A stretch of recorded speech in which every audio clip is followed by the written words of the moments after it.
leur proposition d'un nouveau. asalaamaaleykum dama bëgg a def live bu gaaw rek di jéggaloo ne du ma mën a xaar ñëpp duggandoo mais déjà maa ngi nuyu ñi nga xam ne ñëpp ñoom ñoo connecté wu di ziar kenn ku nekk ci julli bi ñu jógee di profito di baalu ñëpp àq et puis di baalu ñëpp àq itam di wax ne suma kàddu yi ma bëgg a yëkkati léegi c'est juste pour waxtaan tuuti ak sénégalais yi ak sénégalaises yi surtout jeunesse bi mais surtout parents yi itam ñun lépp lu ñu waroon a wax ci feebar bi di coronavirus wax nañu ko responsabilité yi partagé nañu ko gestion bi analysé nañu ko à chaque fois depuis daaw matuwaay bu ci nekk rek li ci am bokk nañ ko ak nit ñi waxtaanee ko par contre dafa am loo xam ni moom moo am jamono ji li am mooy dañoo am troisième vague ñu koy woowee variant delta am na ñu bare ñoo xam ni vraiment xol bu naqari la ñu am bu ñu déggee ba tey jii nanguwuñu gëm ni coronavirus am na ba léegi am na encore des gens qui continuent de douter de ça que ñu nekk ci réew moo xamante ne lépp dañu koy débat lépp dañu koy laam-laame ñu admettre ñun ñëpp ni état bi am na responsabilité am na lu mu war a def du tere ñu admettre itam ni ñun ñii suñu bopp en tant que des citoyens la am na responsabilité itam boo xam ni ñun la incombé tey nag heure waxante dëgg tuuti dafa jot ngeen baal ma ko nag ngeen baal ma ko parce que dañu jóge ci julli di baalonte ak parewuñu mais ay nit bu ñu bëggantee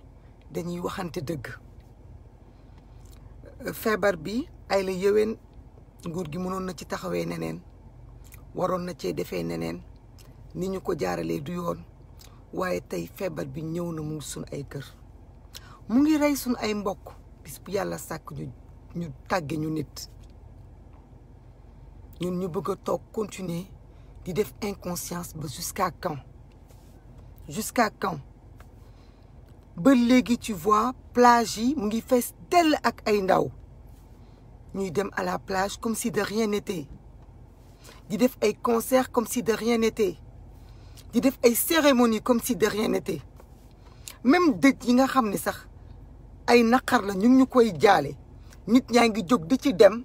malgré que ñenn ñi xalaat nañu ni sax ñenn ñi ñuy jaale ji peut-être Covid bi moo leen yóbbu ñun lan moo ñu daal ñun kañ la ñuy am le vrai sursaut de ce qu'il faut Omar Ndiaye Macky Sall en est le responsable mais et alors est-ce qu'on va rester là inconscient à dire non régime bi moo responsable donc ñun duñu def dara pour sauver suñu bopp pour sauver suñu askan pour sauver suñu njaboot dañuy dem vers le chaos vers le mur et les gens continuent te kenn du bàyyi dara kenn si ñun du bàyyi dara vraiment dafay am jour yoo xam ni on n'a pas envie de se battre dañuy sonn on a envie de laisser tomber parce que on se dit mag mu nekk mooy faj boppam am na loo xam ne nag nit warul nangu bëgg bañ boppam ba di ci egsi hôpitaux yëpp a fees kër yi ñëpp a feebar jusqu'à présent on voit des Sénégalais yoo xam dañuy feebar naan damaa grippe damaa palu tout sauf accepter ni peut-être que dañu Covid ñu nekk dans ce déni de cette maladie-là l'heure est très très grave l'heure est très très grave jël leen seen responsabilité li lay war a sóoli ni ñu waxante dëgg mënuloo bëgg a xeex politique pour mbir yi changer bëgg a xeex ay jikko pour mbir yi changer nga ne yow doo xeex coronavirus ndogalu yàlla la da ngay toog xaar ku ci yàlla nam mooy dee kooku ku koy wax kon bul def dara ci sa àdduna bu dee yow da nga ni ku yàlla nam ci feebar bi mooy dee ñëpp xam nañu yàlla mooy raye mais inconscience bi sénégalais yi àndal ci feebar bi ce n'est pas normal parce que mu ngi wër di propager wu te am na ci ñun ñoo xamante ne bu leen dalee ñu ngi ci coono ak souffrance boo xam ne mënuñu ko wax kenn ñu ngi dund ak moom am na ñu ciy dee kenn si ñun ku nekk mu ne du jël responsabilité am def stop à la propagation de ce virus bàyyi ci li mu nekkoon taxaw tuuti mënu leen taxaw tuuti de temps en temps bu leen toog di xaar toujours ba mu nekk ay décision ay mesures mooy war a mën a tax ñu contraindre nit ñi non nit am na fu muy toll bu mbir mi yëngadoo da ngay taxaw tuuti nga def stop da ngay taxaw tuuti nga xaar ba affaire yi xaw a tane xaw a wàññeeku après nga commencé waat mais non doo taxaw doo ralentir doo dellu ginnaaw doo stop ci li nga bëggoon dund ci loolu ngay continuer ba tey ça ne peut pas continuer man des fois je change avec des gens je veux bien que ñu ànd ñun ñëpp di xeex ñu ne dañuy xeex pour réew mi dañuy xeex pour lii dañuy xeex pour lee mais li jar a xeex mooy déjà fexe ba rester en vie hôpitaux yi fees nañu dell on voit des gens yu nga xam dañu feebar di dem hôpital kenn mënu leen fa téye ñu ngi seen biir kër yi di souffrir le martyre ngeen ne yéen du ngeen gëm ni feebar bi am na merci ngeen ne du ngeen gëm ni feebar bi am na léegi laa am mbokk mu ci gaañu tey ci fajar ngeen ne yéen du ngeen gëm ni feebar bi am na ñii di continuer di théorie di complot ñii di continuer naan nguur gi la ñii di continuer ku nekk di jiñ ki ci des mais ak nu munti demee responsabilité nit ñi la kenn ku nekk nga jël sa responsabilité pour que yow nga arrêter li nga doon dundee changer un peu de manière quelque temps parce que feebar bi xajul ci ñun di assister comme ça à des morts successifs nit ki nag da ngay xam lu nga bëgg tant que dañ koy tàllal mbaa ñu bank ko te franchement on commence à se dire que man xawma lu Sénégalais yi bëgg xamuma ko man xawma lu Sénégalais yi bëgg parce que man dama comprendre ni nit ki bu fekkente ne da nga bëgg a gëm ni sa combat mun na am lu mu jëriñ dans la vie il faut comprendre aussi que ce genre de choses il faut les combattre mais su fekkente ne yow gëmuloo ni il faut combattre ce genre de choses kon bul combat beneen def ko beneen combat ça n'a pas de sens parce que tu ne peux pas dire oui non yàlla kum ci nattu rek kooku la kon yàlla kum ñu nattu ñun ci njiit kooku la kon yàlla jikko bu mu fi def bu bon loolu la non il faut se battre mais il faut se battre logiquement dans tout vraiment irresponsabilité bi ma gis nii depuis la tabaski ba léegi ce n'est pas le waxoon naa ko fi répétition ce n'est pas l'État mooy ñëw di leen takkal ay bâche du ñoom ñoo ñëw seen ay kër def la leen ay xew du ñoom ñoo leen génnee yóbbu leen ay plage def loo leen ay tournoi vacances yi jot na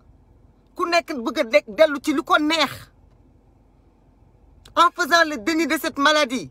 certains moom sont tellement irresponsables que dañuy feebar sax di sëqat di wàlle di continuer di dugg ci biir nit ñi naan dañoo grippe mbir mi di propagé wu mais vraiment ñun lan lañ bëgg quoi ñun en tant que peuple qu'est-ce qu'on veut lan lañ bëgg na ku nekk nag jël responsabilité am xool boppam dans une glace parce que gis ngeen prise de conscience c'est individuel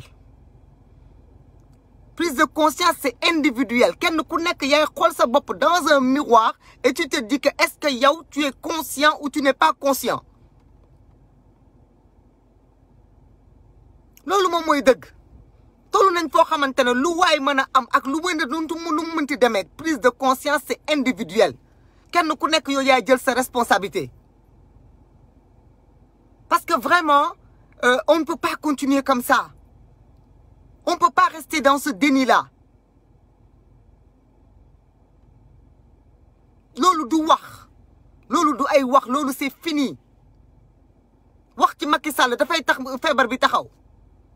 ah Macky Sall moom moo def tournée Macky Sall moo ko propagé alors Omar Ndiaye il faut être responsable nañu waxante dëgg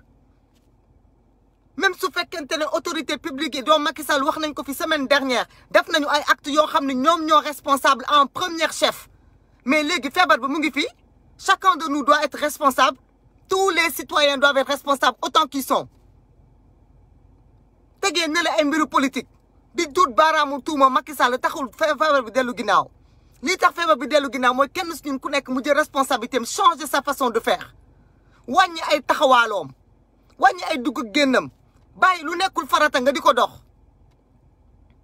dem toog ci sa biir kër def boo defee sa liggéey nga def say gestes barrières bu fekkente ne gëmuloo feebar bi nga gëm sax au moins yàlla li mu wax moytu def du tort à ton prochain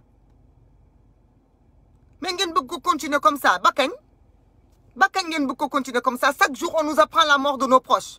chaque jour on nous apprend la mort des gens ah après ngeen bëgg a def lan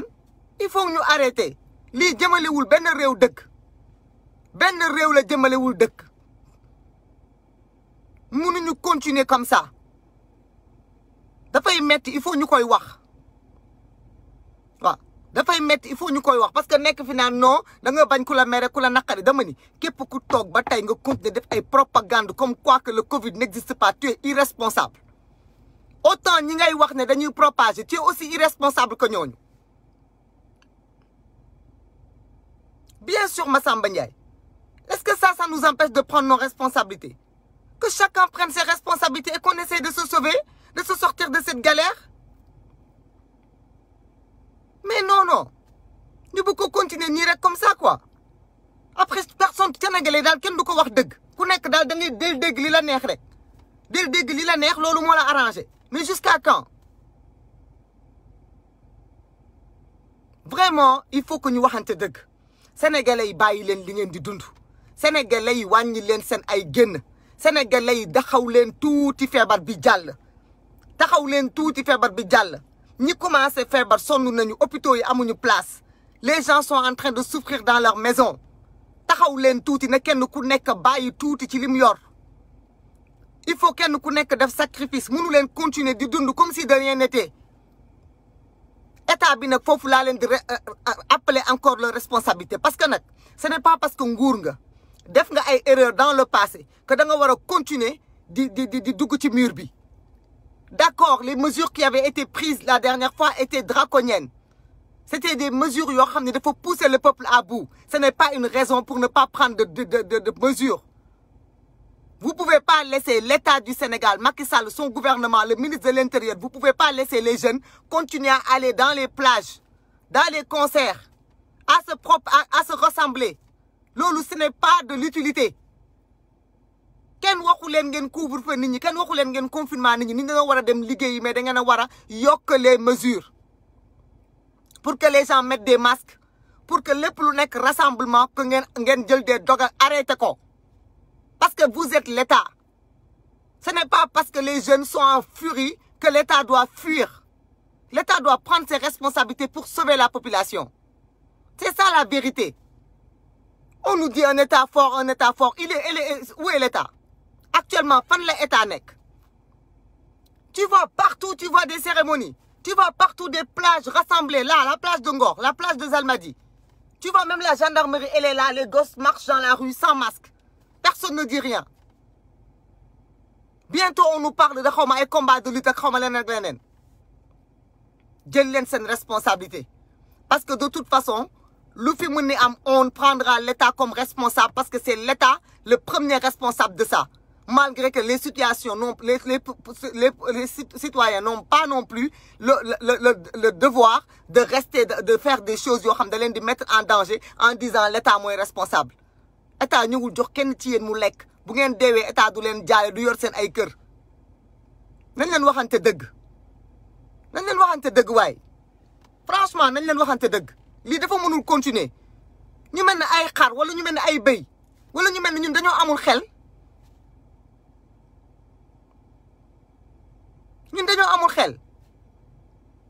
nan ngeen bëggee ñun àdduna respecté ñu àdduna respecté ñu ñun on est là ñun on ne peut même pas rentrer dans notre tête l'existence d'une maladie, d'une pandémie mondiale. On continue de dire que c'est une invention. Foog ngeen ni tubaab bi li arrangé na leen foog ngeen loolu ñu nga xam ne seen àdduna yëpp dañ ko def te ñoo liggéey ba passé liggéey léegi ils parlent de leur passion, de leur divertissement et ils ont tout arrêté pour survivre, pour pouvoir passer, être là demain pour raconter ça. On continue ñun yàlla dimbale ñu boobu ba léegi yàlla dimbale ñu boobu ba léegi ak sunu ay système de vie à chaque fois yàlla dimbale ñu ñun amuñu ci perte yi ñu ci waroon am léegi ñu jàkkaarloog benn delta boo xamante ne c'est extrêmement contagieux ñu ne nit ñi duñu accepter ni c'est grave. delloo si leen seen xel ngir yàlla wala suuri delloo si leen seen xel delloo si leen seen xel yenn déni yi ce n'est pas normal. C'est abusé parce que faire du déni jusqu'à un certain niveau, vraiment, c'est du manque de cervelle. Parce que nit mun nga def déni de tout, mais tu ne peux pas faire un déni de quelque chose qui est là. Quelque chose bu nga xamantene ko yaakaar ci aduna, moo xam kilifa diine la, moo xam kilifa aada la, nangu na ko, mu ngi koy moytu. Yow nga ne pour yow ça n'existe pas. Il faut arrêter. C'est très fatigant, Ardo Faris. C'est très fatigant. Comment on peut ne pas croire au Covid-19 actuellement, ni? Comment on peut ne pas y croire? Et alors, Seydou Gueye, et alors, c'est l'État qui a commencé. Et alors, devons-nous continuer ou devons-nous arrêter tout? État moo ko commencé léegi ñun dañuy continuer rek naan non État moo ko commencé nit ñi di dee di feebar. Non, mais il faut arrêter. Abdou Traoré, il faut arrêter. Il faut arrêter. Ça, c'est un discours périmé qui est inacceptable de penser que le Covid-19, c'est une farce mondiale. Non, mais il faut arrêter. Quelle farce mondiale? Quelle farce mondiale? Vous pensez que le monde va s'arrêter pour la propagation d'un virus? Non, mais il faut arrêter, ouais, franchement. Il faut arrêter. Nous, on ne peut pas, nous, ben espèce humaine, on vit en autarcie, tu sais, ben, nous, quoi? Lolo ngeen yaakaar que yéen Sénégal am ngeen xam-xamu yéen aduna bi yépp nangu dara yéen ngeen ne loolu amul ah parce que am na fu ngeen ko teg théorie du complot mais arrêtez leen vraiment arrêtez leen quoi arrêtez leen ku dee loolu ngeen gëm ku gëm ni da jarul xeex jarul moytu bul xeex dara demal nga tëdd nga nelaw bul changer président bul fal maire bul folli député bul xeex jikko bul xeex dara demal nga tëdd nga nelaw nga xaar yàlla loolu mooy dëgg nit ki da ngay cohérent nit ki da ngay cohérent munoo ne non damay xeex pour lii mais leneen ñëw nga ne non lii nangam ndogalu yàlla la da ngay cohérent soit tu te bats pas bu ñu demee ba xalif général des mourides joxe ndigal ne nit ñi takk masque ah xalif général des Tidiane sonn na nekk ci tëjum jàkka ji boobu ba léegi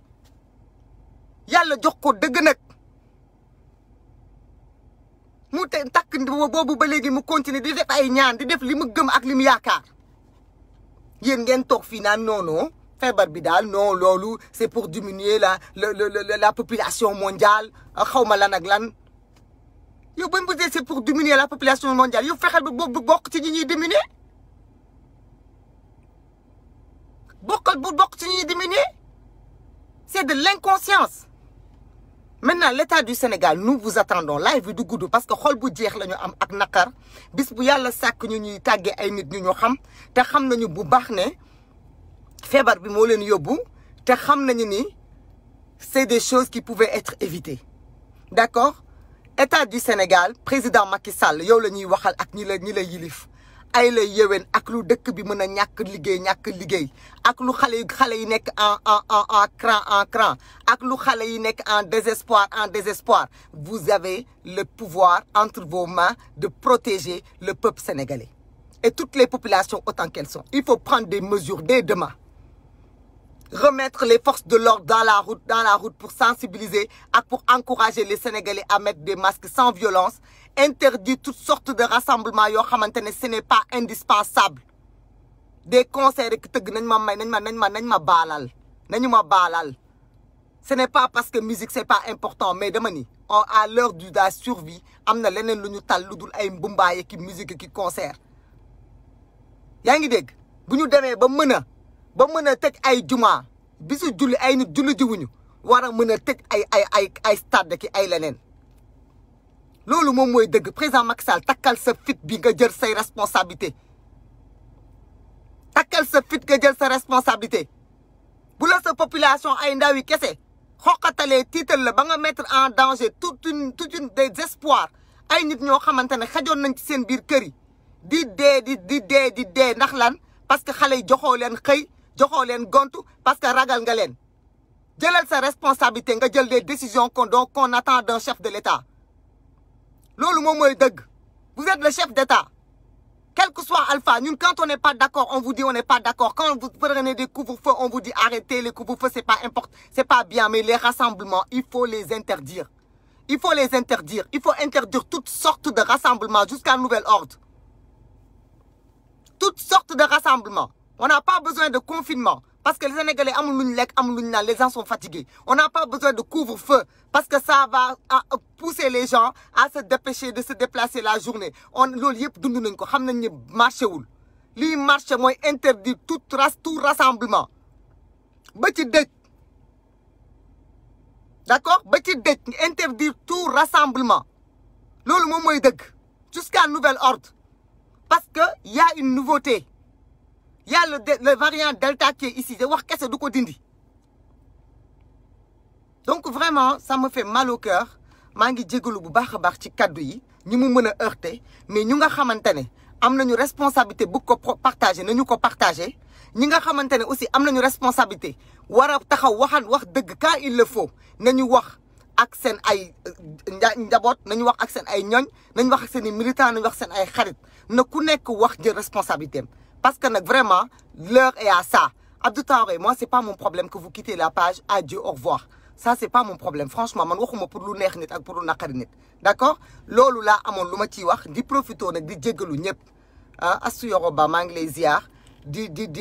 jéggalu ñëpp di baalu ñëpp ak itam di baal ñëpp ak. D'accord? Donc tey lu may ñaan mooy ne président Macky Sall ak gouvernement am jël seen ay responsabilités pour sauver ce peuple-là.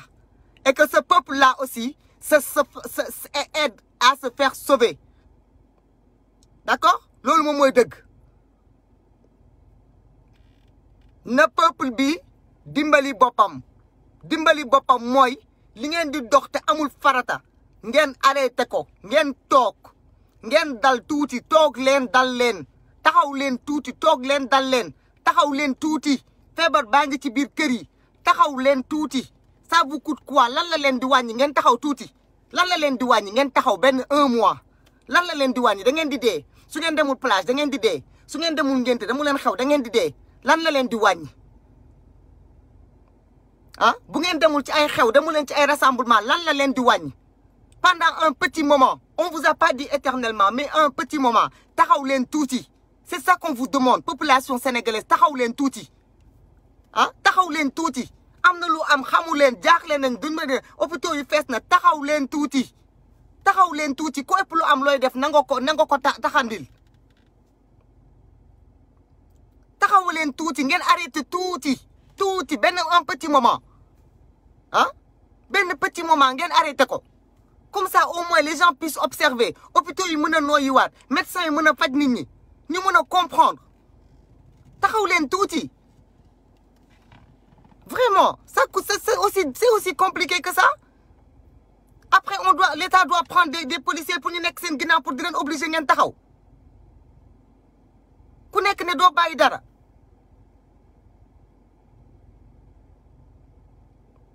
Merci Cheikh Ahmed Tidiane, merci beaucoup. Vraiment, taxaw leen tuuti ngir Yàlla wala sooli. Arrêtez un tout petit peu. Tuuti rek tuuti kenn waxu leen arrêtez-vous de vivre mais taxaw leen tuuti lañ leen wax tuuti lañ leen wax tuuti taxaw leen tuuti def leen benn stand by tuuti def leen pause tuuti feebar bi hôpitaux yi dafa fees nit ñi dañu feebar amuñu fu ñuy fajoo oxygène amul place amul mais arrêtez-vous un tout petit peu ku doon xew aj ko mais ku doon def leneen mais taxawal tuuti c'est pas compliqué quand même c'est pas compliqué un peuple personne ne peut se développer dans le désordre amul benn pays ci àdduna bu mën a développer wu ci désordre dañu waxante dëgg indiscipline ak désordre kenn mënu ci développer wu te nag ñun dañu indiscipliné wu on est indiscipliné c'est pas possible on est indiscipliné à tel point que même quand on nous dit quelque chose qui nous plaît pas on insulte parce qu'on est indiscipliné on respecte pas les autres yow yaa ngi ci jàmm feebaruloo mais xoolal ki feebar ba dee da nga ko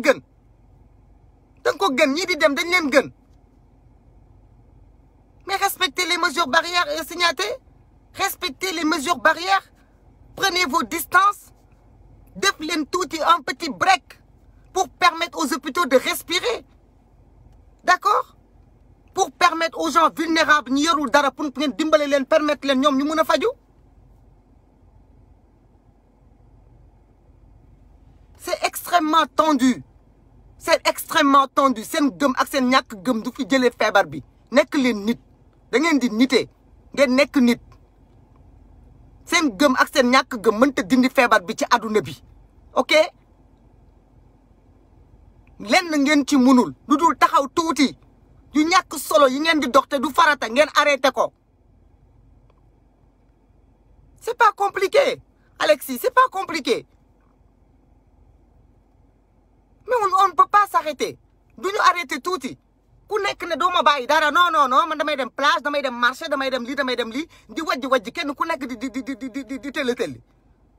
bu ñu waxee non kii moom moo defoon lii non kii moom moo defoon lii ba kañ man genre peuple lañu am ñun on demande que ñëpp wax mais li ñuy demander surtout mooy population bi dañu jël seen responsabilité nañu taxaw tuuti balaa nga naan naam ne fa ñi nga xam ne seen yoon nekkul sax ci feebar bi ñu ngi dee parce que dañuy dem hôpital amuñu place ak leneen ay boîte de nuit ay restaurant ay xawma lan ak lan mais tout ça on doit tout ce qui est lieu de rassemblement on doit les fermer jusqu'à nouvel ordre loolu moom mooy dëgg sénégalais nag képp ku ko wax te waxoo ko lu ko neex bëggu la mais ñun li ñuy wax dañu koy wax ñi ñu ko sañ a wax d'accord parce que am na ñoo xam ne li ñuy wax xëy na gënuñu leen ko xam mais kaddu yëpp ñoo yemut sunu kaddu nag dañu ko ciy boole tey ordre du jour bi lii xew xam nga mooy lan mooy kenn si ñun ku nekk jël responsabilité am par rapport à cette maladie pour essayer de sauver ce pays-là. Président Macky Sall jëlal sa responsabilité takkal sa fit nga jël les décisions yi nga war a jël pour sauver ce pays-là d'accord couvre-feu amul njëriñ def nit ñi comment on dit ça encore confinement amul njëriñ parce que le peuple est pauvre les gens ont faim kenn muñu leen tëj seen biir ay kër leneen moo leen di rey mais ma ne rassemblement inutile yi vous avez l'obligation de les interdire jusqu'à nouvel ordre d'accord loolu mooy li nga xam ne mooy dëgg na ku nekk def sacrifice kii tëgg soirée loolu la am pour dund na def sacrifice keneen na def sacrifice pour qu'on s'en sorte ensemble il faut que tout le monde se sacrifie c'est ça la vérité qu'on se sacrifie les uns pour les autres voilà si on ne peut pas se sacrifier les uns pour les autres ça veut dire qu'on ne vaut pas ce qu'on prétend valoir d'accord on ne vaut pas ce qu'on prétend valoir un peuple qui n'est pas prêt au sacrifice se sacrifier c'est s'oublier ku ne nga fàtte sa bopp tuuti nga fàtte li ngay am nga fàtte un minimum nga dem toog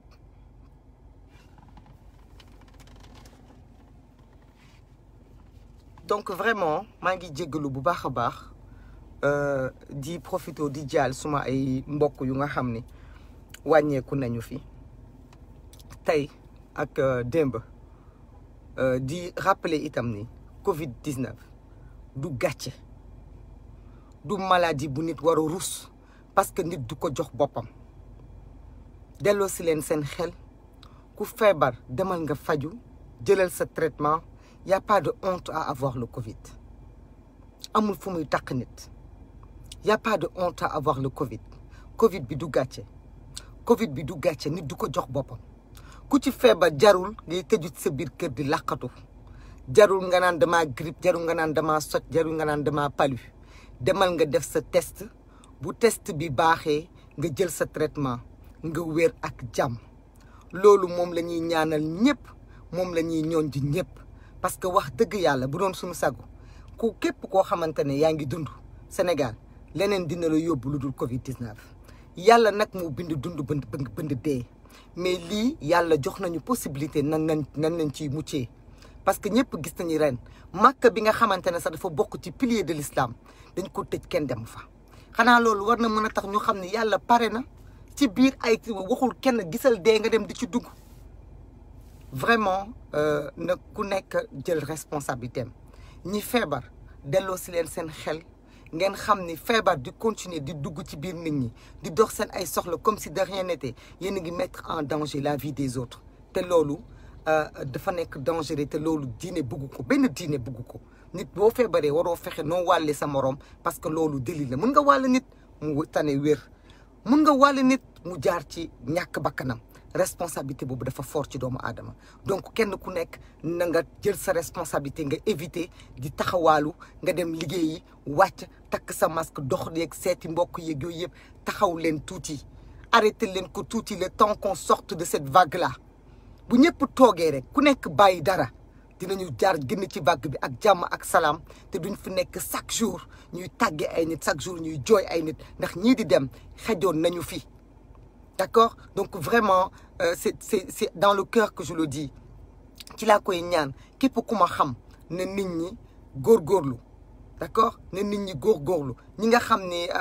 Hakuna Matata ne nit